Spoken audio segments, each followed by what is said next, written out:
B जान के जोर डालने पर एला और एहतशाम का निकाह तो हो जाता है, लेकिन आरफा इस निकाह को कभी भी कबूल नहीं करती। वो हर सूरत इस निकाह को तोड़ना चाहती है क्योंकि वो अपनी देवरानी से बेहद नफरत करती है। आरफा बहुत ही ज़्यादा गरूर करती है कि उसका बेटा भी है, शोहर उसका फैक्ट्री ऑनर है और साथ वो खुद गवर्नमेंट एम्प्लॉय बहुत अच्छी रह चुकी है। इसीलिए वो बाकी घर वालों को ज़्यादा हाथ रहा नहीं लाती। उसकी देवरानी शमसा उसी घर में अपनी 2 बच्चियों के साथ रहती है और आए दिन इन देवरानी जेठानी का झगड़ा चलता ही रहता है, जिसे बी जान बड़ी मुश्किल से सुलझाती है।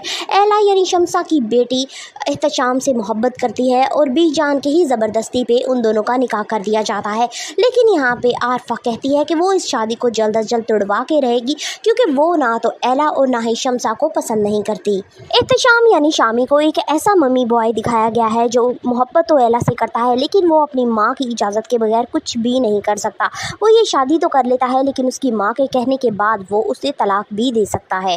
ओन भी उसी घर में ही रहता है जिसकी परवरिश बी जान बड़ी ही खलूस के साथ करती हैं। वो एला से बेहद मोहब्बत करता है, उसे शादी करना चाहता था और ये सारी बात बी जान को पता होती है। लेकिन जब उन्हें ये पता चलता है कि शामी एला से शादी करना चाहता है तो ओन इनके रास्ते से बिल्कुल हट जाता है और कोई भी हकीकत एला को नहीं बताता। अब आगे आप देखेंगे कि एहतशाम के मजीद लड़कियों के साथ अफेयर होंगे, लेकिन एहतशाम अपनी माँ के साथ मिलकर एला को ही बदनाम करेगा सारे ज़माने में। आने वाली के साथ बहुत ही दिलचस्प होने वाली है। सो फर्दर रिव्यूज़ ऑफ ज़ब्त करनी सब्सक्राइब माई चैनल। वीडियो अच्छी लगी हो तो एक लाइक तो बनता है।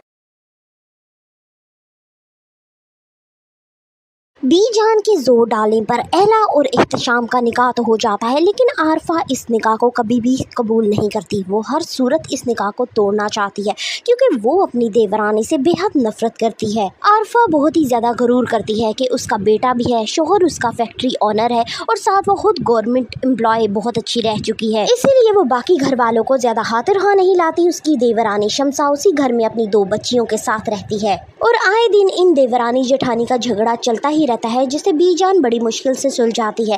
एला यानी शमसा की बेटी एहतशाम से मोहब्बत करती है और बी जान के ही ज़बरदस्ती पे उन दोनों का निकाह कर दिया जाता है।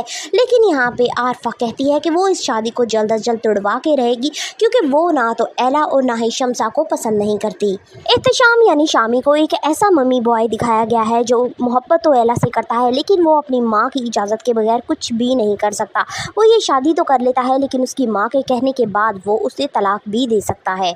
ओन भी उसी घर में ही रहता है जिसकी परवरिश बी जान बड़ी ही खलूस के साथ करती हैं। वो एला से बेहद मोहब्बत करता है, उसे शादी करना चाहता था और ये सारी बात बी जान को पता होती है। लेकिन जब उन्हें ये पता चलता है कि शामी एला से शादी करना चाहता है तो ओन इनके रास्ते से बिल्कुल हट जाता है और कोई भी हकीकत एला को नहीं बताता। अब आगे आप देखेंगे कि एहतशाम के मजीद लड़कियों के साथ अफेयर होंगे, लेकिन एहतशाम अपनी माँ के साथ मिलकर एला को ही बदनाम करेगा सारे ज़माने में। आने वाली के साथ बहुत ही दिलचस्प होने वाली है। सो फर्दर रिव्यूज़ ऑफ ज़ब्त करनी सब्सक्राइब माई चैनल। वीडियो अच्छी लगी हो तो एक लाइक तो बनता है।